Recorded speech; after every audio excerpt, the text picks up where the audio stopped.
Ni wana chomyonde we do ini tindu chire na luno titu to baba nuko. To deme pitengbe ni do gibo eto koko na mi.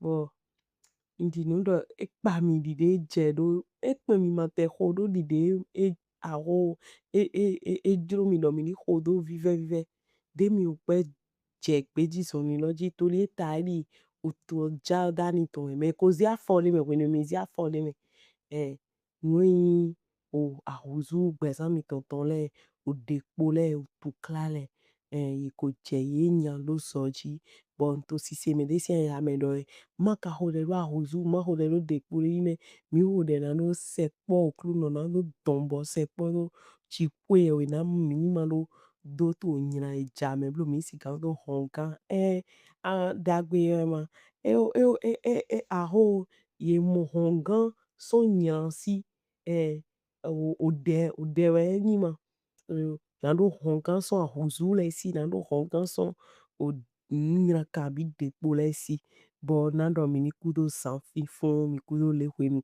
bon jro je we na mi na do ska do wakan lo ji bo ni ndo mo mi nya ipa mi ko to mi na mo do bo do de ton lo le bi bo we na mi ho bo ma do mi na lo ho kere mi na so ni ta me pon deji egbe mo ni ta me pon do he basila basilia sin gbezanji kim ham o fido me gon eton he si se do aho lu sin kan me ma ho pon dagbe eton ma pon yan eton bon so pon ni o dogon o na yin ko eton no ni aho azene to azene to sin minima azene to lo ete di emi ka no tero azene to ji we mi no kero o tundo te son ma nyue me son o makindo zinzime o mi gbon ayi va tonu ne ro le dali ato mana sisen ukpogi we na sisen di de jero bon sono te bore upon rego bo ma do he huinente mi bo mi ni le je hota lo ji mi na so flin hota lo nyon do blo je we nyon de bibla na mi bodo hota de po ene ino nyon de ira jume de do na bi bokun to we na do kokona etinto ni o weta samule ton ikmon samule o ta eton o kande ehwe aton afo eton aton edodo le do tu do oklu no go bo sono wadagbe nunu aigba lo ji bo so no do afo na nugbo do tu do oklu no go bo sono wadagbe nunu aigba lo ji bo sono do afo na nugbo bo dugbon o hota ene lo dali minamono nwe de mi ho bodo e bokno na mi bo mi ho dele supo gando dagbe nugbo ji we do yo ason yo amu alo me na mi we na do da we na mi ho de do mlo o chiwe we ini kan lo ho ni ason dagbe mo toto alo mi to me bo ege divie we ta he na ho do mi to de mi to sin hwe mi etin to nuku eton ta chan we me afo eton kande ehwe ene yodo pan aton kun po do je ni o kande awo na hi adole bodo me do poson fale si le me dro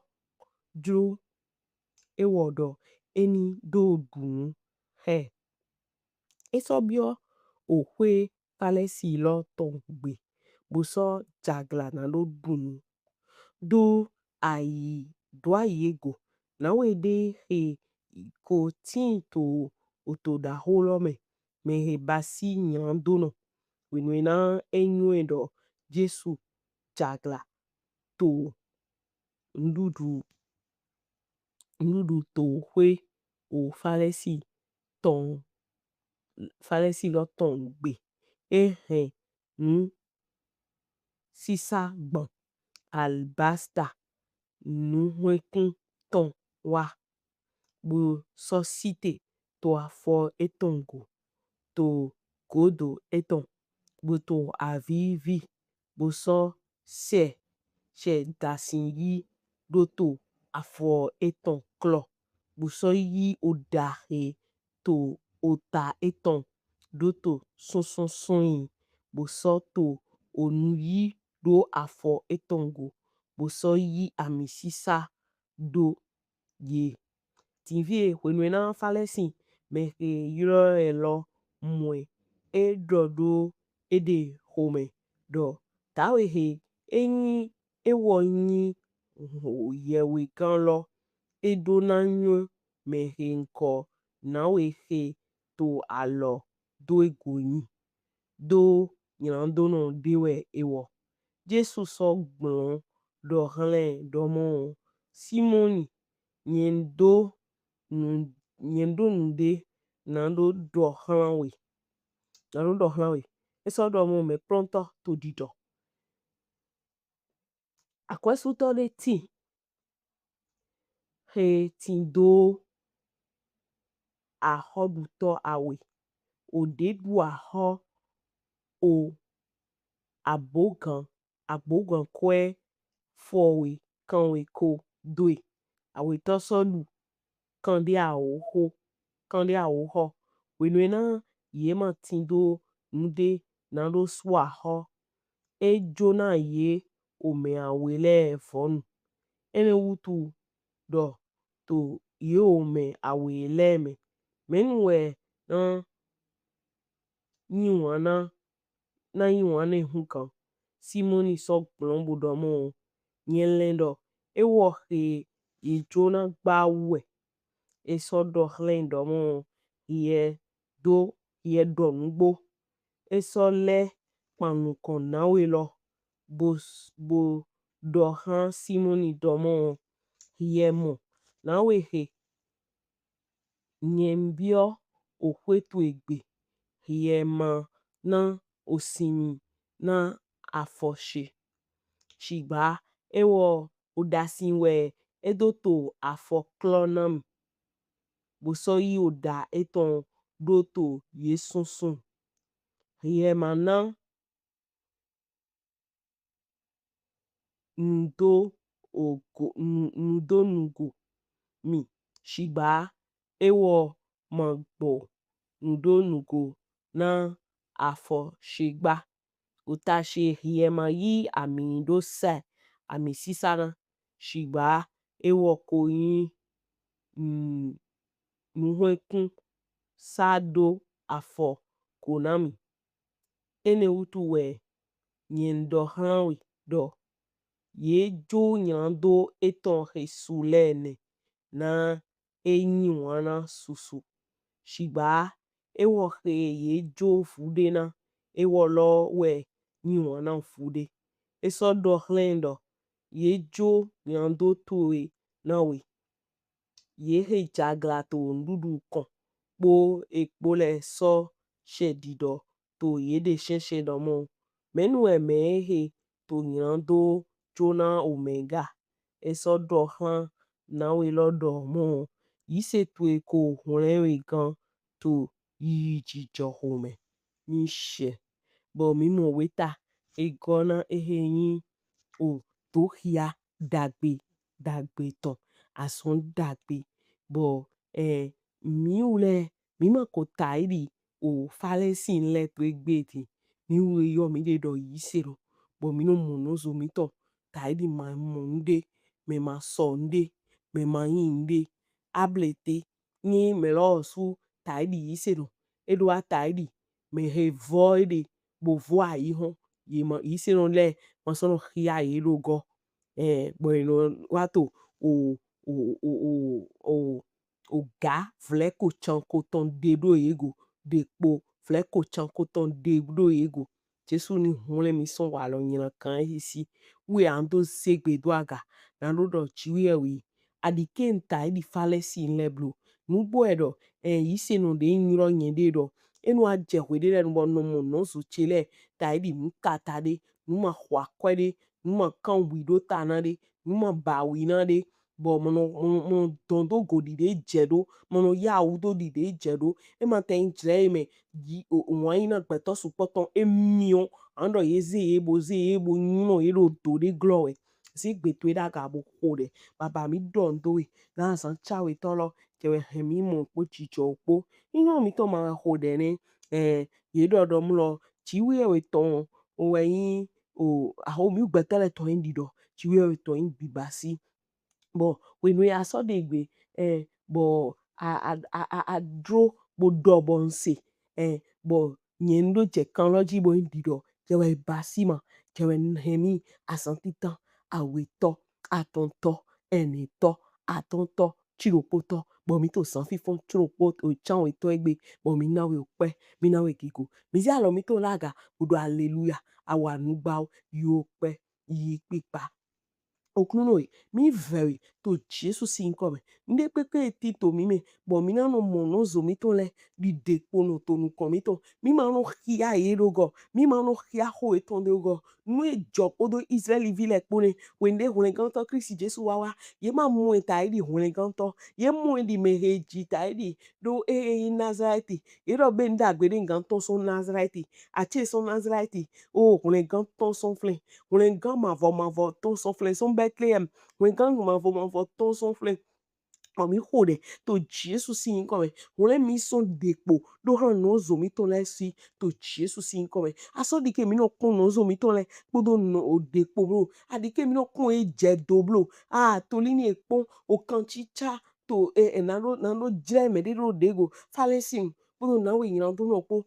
na we yin do no we yi bon hwesu na gigo no to me ma o hwe to wa taidi o maria he si afo ni gbe Kristi Jesu to na ro se ho wo su so zede we me me yunu nyina do lo na ro si ngando bi le blanu tu mi do ndo na yewe tin to kogo na mi to de lo me bodo dido ya mi do e ma so jero mi no kun no zo mi to de mo ran de po ba bo mi bi alogo na ro yinu kon to voja lo ai ha mi to le to me na ro mo no zo mi to de ya mo do se wo do a chedi to Jesus sin come mi ho de rote ni she bo ni mi pin mi na mo ro uwo we yin joro falesi lo uwo we yin Jesu Kristi si joro yi to Jesu ka lo bi opo itongbe e ma te basi na Jesu ndo krafo me de na do e te tu na basi na Jesu ndo krafo to jre ho ne we nu afo zonu de tin dinle e mo tin to we nu bo me le no so afo ka bi ro he soji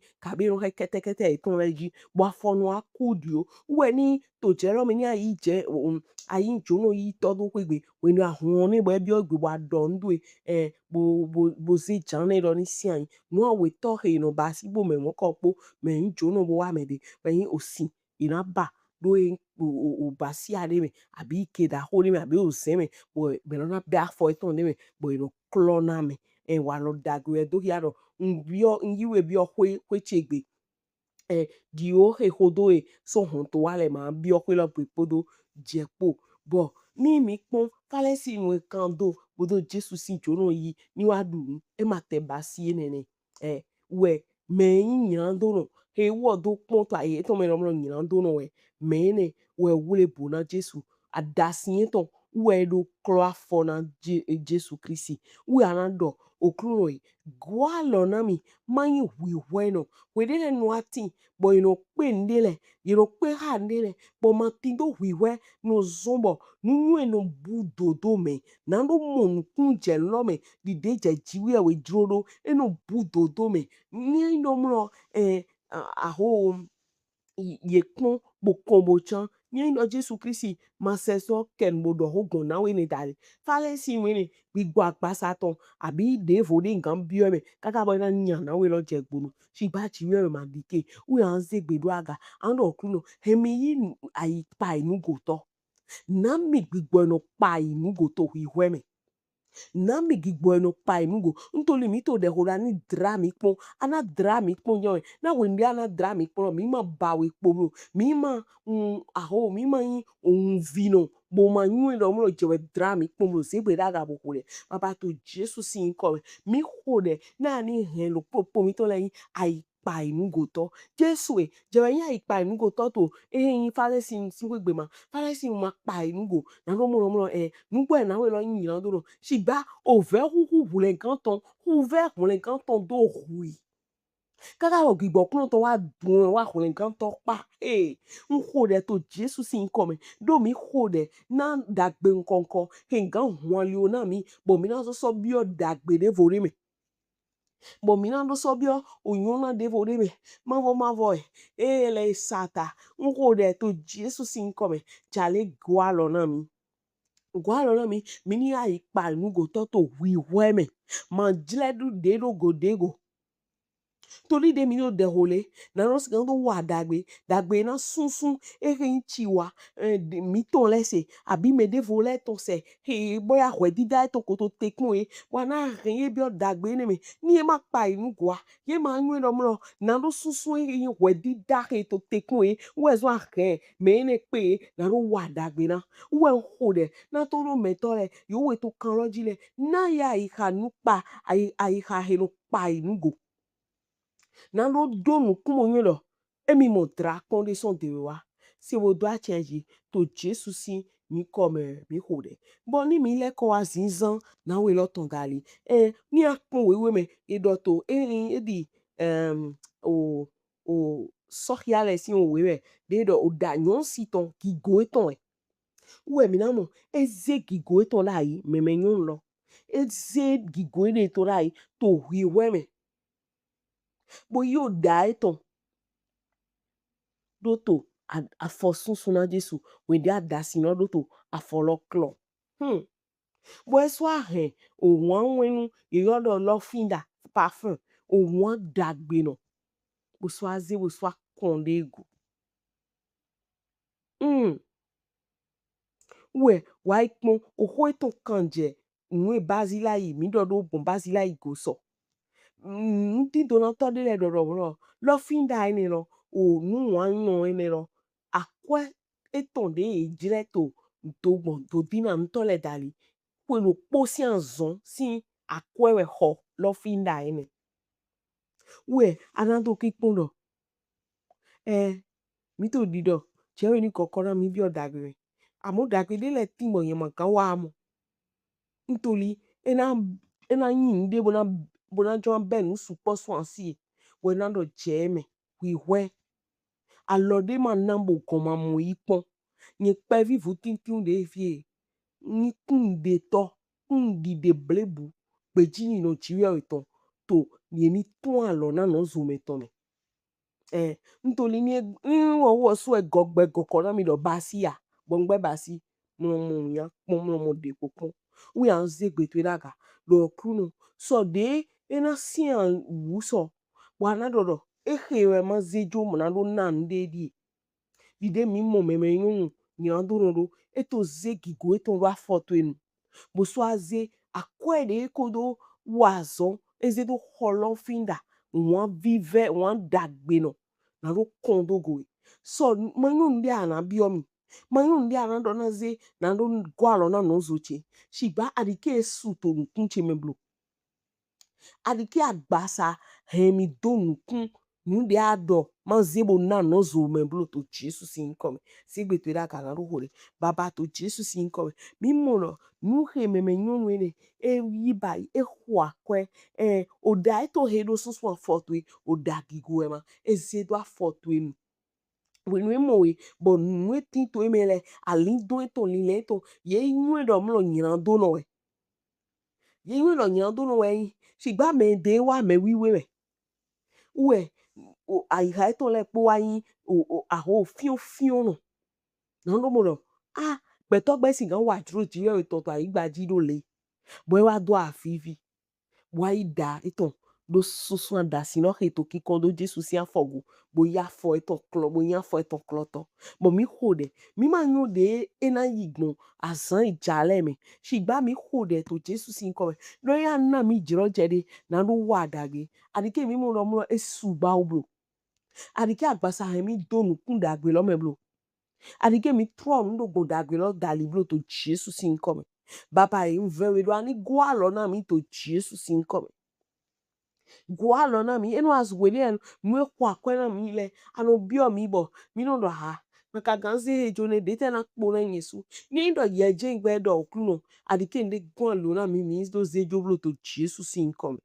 Si bo do acheji to Jesus in come mi ho de lot ni she. O de go mi to atonto mi ndo nukoi.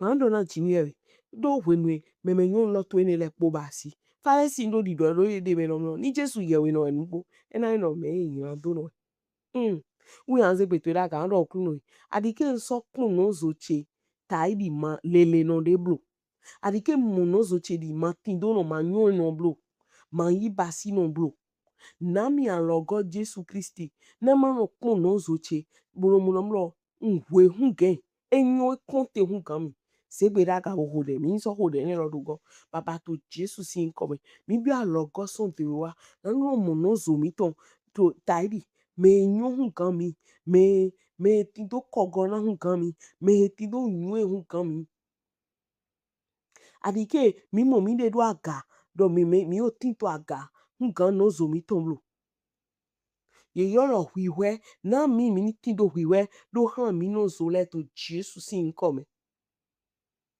se bo do acheji to Jesus sin come mi ho de rote bo wa lo ene ro mi u yi se no legle mi no mo no me o no di we ba di boya de yi nu chi wa ton so ton azen gbe ton zan wo ton na do he wa flin ni super le fi no ngbe mo ko wa lo mo ko gbe kwa si bon to de hu na ma wo ni chance wa lo chi bo ana zegbe to daga do krunu asodi ke nkun no zo che yin ya patono ma wa dodo no re to nu konteblo segbe to daga bo de baba to Jesus in come mi hode na ni go alo na mi na ma mi ni ma so mo no zo mi to tai di yin do no blo oyin do no adike mi so mo ko blo to le tai di ni dodo ran mi no zo won mi so nu do mo ko si bo dike mi no mo mi de le di de adro mi ni mo mi de ro nyona no do ran nyona no ki gonole do ran ki gonole se bo do acheji to Jesus in come ni she we nu etin bo to ni lo le gbale Jesu Christi wa dolo de ni ero ahoto no awewe me ri do ahoda hu me ri do ahokpe vi lo nkan we ko bo o aho da hu lo ye yodo agbo gan kwe fokan we ko de bo wenu e ma do ni na lo su me do ahodo gbo we jora yi ku gbo we jora yi we do menwe na wale bla menwe aho menwe moyi men si ho me na hu bo simoni do me jona trala me do aho su po we do we do mlo me jona le to ngbo me susu ye no yin wa na me nka me ma mo jona pipe yi we ando kuno yi mi do bai jona pipe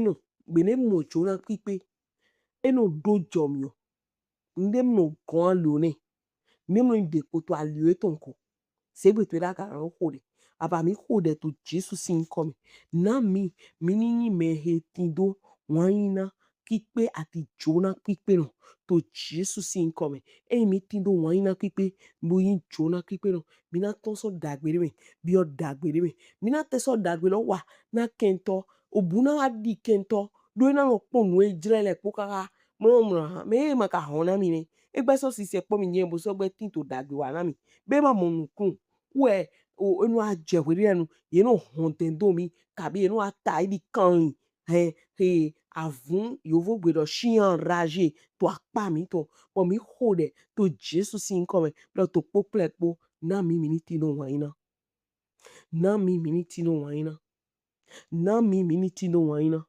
to Jesus in come na mi miniti no waina na mi miniti no waina na mi miniti do jona nyirando enewe kwa kweto nu kontwi kwa lo na mi Jesu Christi se wo do acheji to Jesu si nkome mi hode rote. Anandona chiwioi. Wele pun dia na juro donomlo na manande no hemi flinomlo ntonu doda iwe. Ntonu doda iwe. Buena wuton. Bona wa gbe. Miko na we nwe doda imo. Menwe lero mile génération miton. Akọ miton na wa siya utan iton. Amoro dagbe wa ita edi mu kun 0 a igba me. Udi utan je nkon aho je kpunu bo mi le gbe timbo to tan ni ya to igbe. Segbe to daga na hode baba mi hode to Jesu si nkon. Do hwe pepe ndi anu yuro mi na ason dagbe. Na mi nwe domlo mi do zedo mi do nu doda iwe.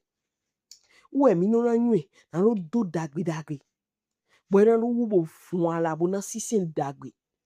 To Jesu si nkome. Wede pepe nu de ana jro mi do ana ena jro we domlo mi ni dia lo bo na no zo mi ton. Baba mi hode to Jesu si nkome.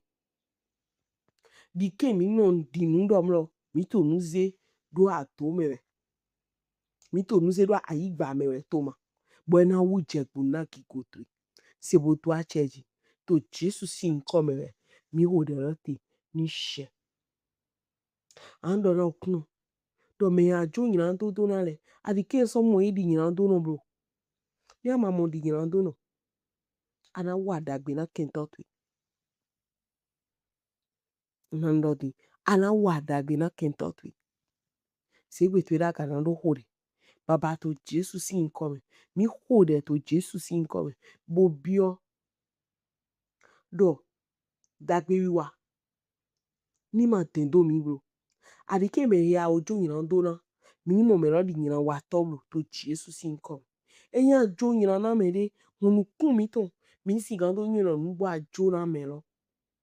Nando ke alobo yi me lo dide. Je jro do na kikoto akan shosho. Abasi bao. To Jesu si nkome mi hode rote. Ni she. Baba, mi do ndowe na ojehe he mi ma to kanroji. Mi do pe na asan chan we tolo di ewe hemi bo mi pinto asan chan we tolo me. Asan igbongo do to su chan we lo me. Mi tada gbenode. Mi do nwe todo we. Do ni mi nyoro jehe. Odo deropo. Eko bio mavo mo. Ao kandai. Ako zidai. Na gigoto akan shosho. Bon hode. To Jesu si nkome. Adike dagbe dendo mi bro. Na mi George. Na mi nino wadagi. Na mi George. Na dagbe nino di mi mo. Mi hode. Do nubo si ansinpo. Anino pana mi. Wile pon. Na ma ujiwe mi no sin. To klepo do sanpo. To iweme. To waina me to Jesu si nkome. Nubo si ansinpo. Adike mene yi son mi si bro. Papa na mi. Eno ye kere me mi do turo. So le jire na hozugbo. Bo nu daba ena lo jijo. Bo to gan ena lo gbe nkonko de. Jesu e. Mi hode. Adike mi jo dagbe wa doblo. Adike dagbe gbeko mi goblo Jesu. Gwa lo na mi si gando gbe to nukoi. To ason dagbe me. As mi no to so ason dagbe me. De me bio ason dagbe de me. Jelo su no koko na mi to Jesu si nkome. Mo wa hode. Na yo we akman kikmede to kona. No bo chiwa tali. He taidi nyawe. Nyirando e. Abi nyirando no. Abi dawe. Kodona nyirando. Ntoli chi no supo wa. Abi eso wa to nyeme. Na no waka. Bo, eto gbeche sedi. Boya to sun me to nyon me. Eto gbeche se. Bodo nyan eto lekpo gberai. Bodo to wek ble doro. Si leblan bio. Baba hode. Do ani wa leblan eto nungbo me. Didi aga hai hache se. O mo peto mon kole lo na lo hode. Dike ni mo leblan yison dewe to Jesu si nkome. Jeno fo jrado. Bo, nyina wato no alezo dagbe wato. O akpajile to na wehe. Nyina wato ebe. Shiba. Emo we kledi. Ason dagbe wato me wiwe. Bode watewe. Nwe tinto eme le zian vido be. Nano moro hu. Ama pe. Ete ado sekpo me wiwe do wa. Ete nga wana mi. Bo mini son leblan me. Bo mini son wiwe me. Ngbo. Wiwe me po leblan po. Ati afi me ezon. Ayido lewe. Ntori ason dagbe de wa. Nde wa ma aho ema to ema sni nu eve wude pepele no nu vlekese wa gbigbo to ehen yi wa bon hode to Jesus sin come kemi kumi gbo vlekese to me kumi na vlekese to baba kumi na vlekese to jle popo me to gan popo me to Jesus sin come na son dagbe to hiwe me bo mina no ze mi de we ma modo medie e we to nu komito mina no modo e su to nu komito se vo do acheji to Jesus sin mi come mi ho de lote ni she me wana mi o basi cheju gban lo bo ma no de ma hona mi to do tele o de mina do klitana baba to Jesus sin come mi do ndo we na san chan we de loto mi ze pipa ye hallelujah hosanna na we yo pe bo yi pipa to Jesus sin come bo wa se toro me to chere do a lot me atinyi lo suga mi bi a logo na do sigando note to mugbo to me kaka do ito Jesus sin come me no kwa fun ha me so hun do me wa so kota me wa so agun me so hagun me so so me na do fian ki kona dagbe wa baba nyan te do mi to Jesus sin come hin gbojo to hin ho me gble to hin depo to le hin hin den do me hin dagbe den do me mi ho de to Jesus sin come a che to le poni fifen a che to le poni gbigboa to Jesus sin come a zon to le poni gbigble to Jesus sin come a do mi wa de ni we do apon pe do tan le ni na so na mi gboje baba yo we wi wa lo gbon de lo dali pe a me de le so ki ho ye ma blanu un ho de to yin ko Jesus to me ma vo zon ye dai apon ki pe to ye ji Yesu e zon ye dai apon ki pe to ro popo mi to le ji bo mi ma le mi ma mu to nu kun gbigbo agbasa to me po sigba gbigbo me yan pan mi ho de mi ze do afoto inu gbe baba zon mi dai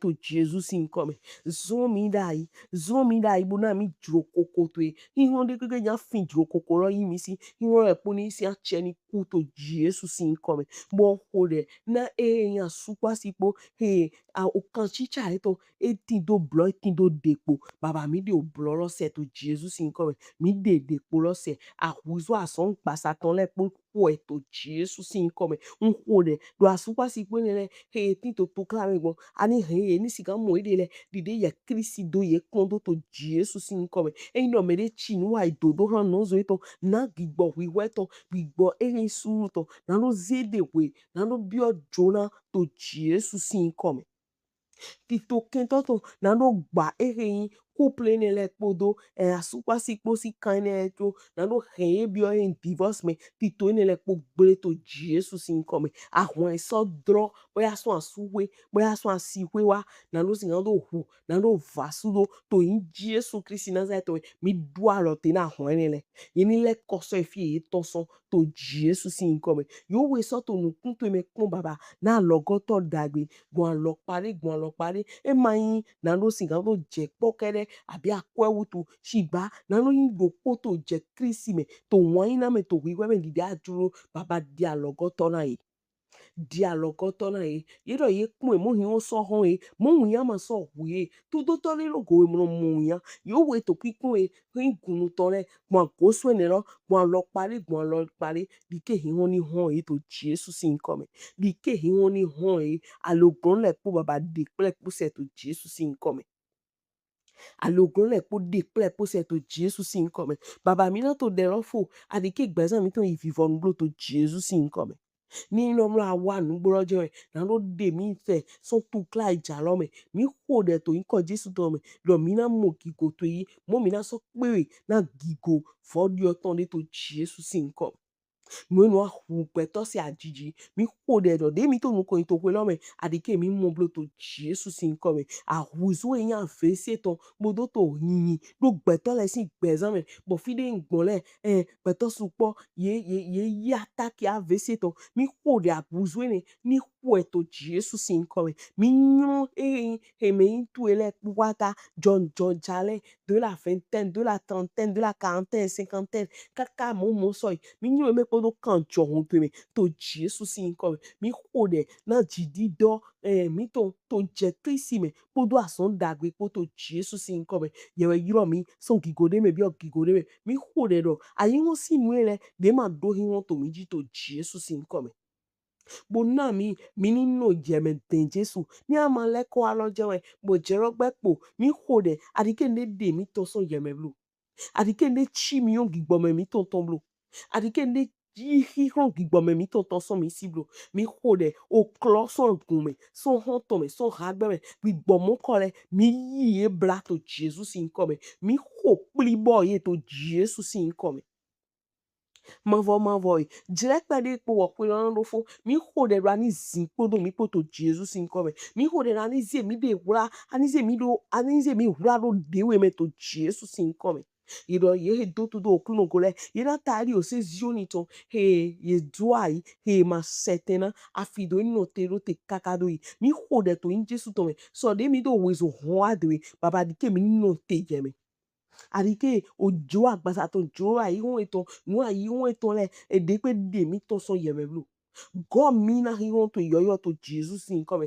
gbo hi o gigbo me to eton ni vo ji to mi me gbo mi o gigbo we to eton ni vo ji to mi me to Jesus in come wenu adam lo hi won enu awa to we jai na lo do ajable me to amlo me yo gigbo dan to gigbo ku to le to Jesus in come ye yi wo ha son de wa ye yi wo ha son de wa to Jesus in come mi o ro to fio e to Jesus in come a che to le po so wa han to Jesus in come yo we do reputation na no to so ayume na no zi alindo e to do te na no le bo jile no han no zo to Jesus in come bo en ya lo ho me gbe to ni ji ye go wenu ezi elile ito alindo ito rote na no wanyina onyina lo ni leko hodo ye ulo lo suto Jesus in come nwa zido alo teme wen do men to son do propo ito le ye do alo goto ye ju alo goto gbon lo pare baba nwo de na wen do ni wen do ni gan nwo de baba wen gan Kristo ni pipe to wen do ni le me to Jesus in come